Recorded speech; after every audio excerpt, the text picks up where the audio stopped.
This is a Playdate, and this is Christopher Nolan's Best Picture winner, Oppenheimer.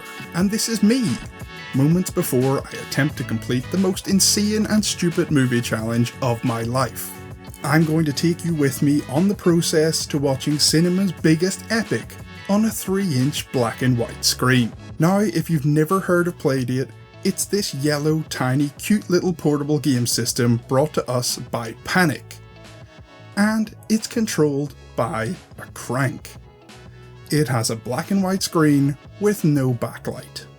As for the movie, the consensus is you should watch Christopher Nolan's films on the biggest screen possible. Sorry, Mr. Nolan. Really. But I always knew my master's degree in film studies and my $200 investment in a Playdate was leading to something big. And it was this moment. That's why, to celebrate, I got myself a big bowl of popcorn and got ready to experience Oppenheimer like nobody else has.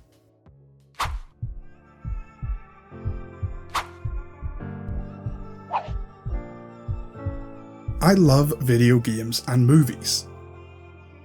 I mean, look at all these shelves of plastic. I've been collecting this stuff for years. But in terms of video games, I particularly love handheld systems.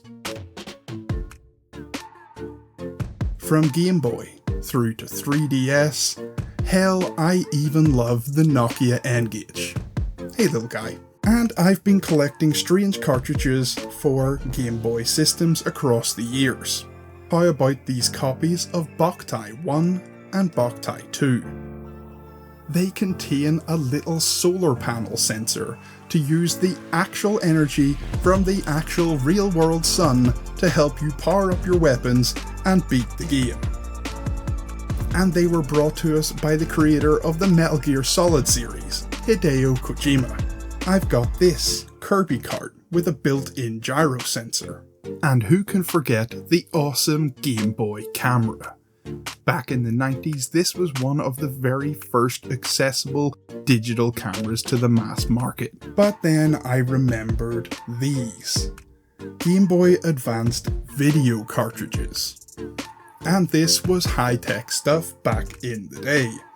These would come with a single movie or a couple of episodes of a TV show, all on this glorious little grey cartridge.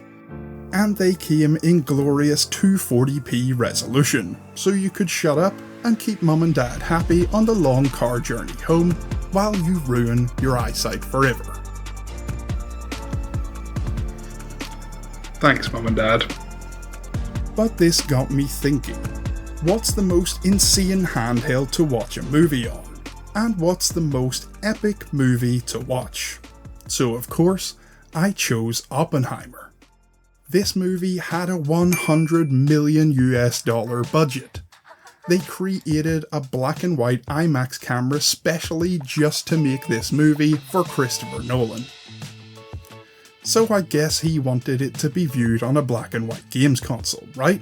The perfect match was to use a console created just for black and white experiences, the Playdate, and match it up with Christopher Nolan's Best Picture winner, Oppenheimer. So I had a mission. I just needed to complete a few steps to have the most unique Oppenheimer viewing experience possible. So I had to find a video player for Playdate, and I came across this little one, Playerama. I selected it, had to sideload it on and connect my Playdate to the computer. I then got Oppenheimer, ripped it to the computer, and then put that from the computer onto the Playdate. And I'd like to take this moment for everyone to write in the comments, "Sorry, Nolan." Truly, I am the world's biggest monster for doing this. As you can see, the Playdate doesn't have a backlight, so it requires you to have a light shining directly on it, much like an old Game Boy. So I connected up a lamp for my movie experience, and I was all set and ready to go. And let's not forget that lovely bowl of popcorn. So my movie cinema experience in the front room with the 3-inch black and white Playdate was ready. It was time to experience Oppenheimer in all its glory. And it looked like this. Let's look at a few side-by-sides of actual clips from the movie and then clips of it being played on Playdate. My eyes couldn't quite believe what I was going to have to endure for 3 hours.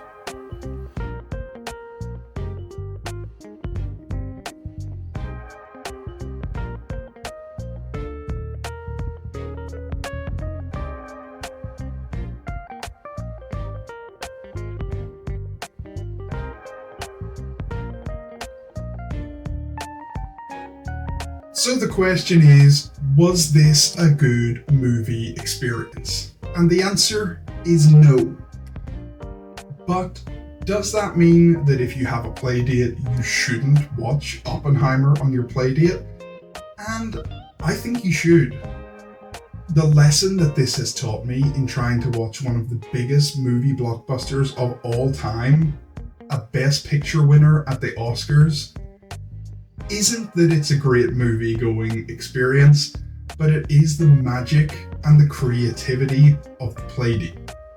If you have a Playdate, I would definitely recommend trying to put some video on there. It's fun to use the crank and have a bit of fun, and just that the system can actually do it.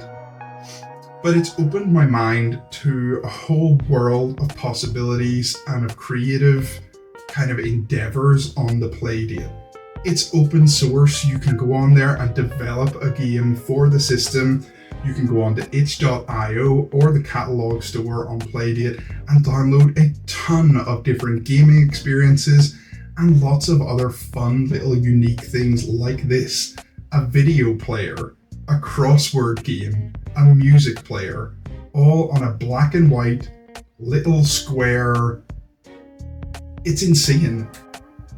I think there's something a little bit more creative could maybe be done with a movie type of game with the crank, where you're kind of using it like an old 16mm camera or something like that for a gameplay experience. Obviously, watching Oppenheimer on this is not amazing.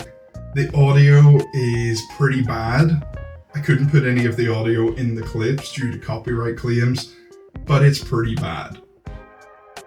The Playdate is such a unique, fun little system, and doing something like this, setting a little challenge of watching the biggest movie of the year, an Oscar winner, on this tiny screen is silly, but it's just that little bit of fun and creativity that can be done with such a unique console. There's some great developers out there making fantastic software, gaming and otherwise. But look, with that experiment over, I've got a lot of gaming to get back to. And if you liked this video, have a look at this one. YouTube thinks you'll really like it as well.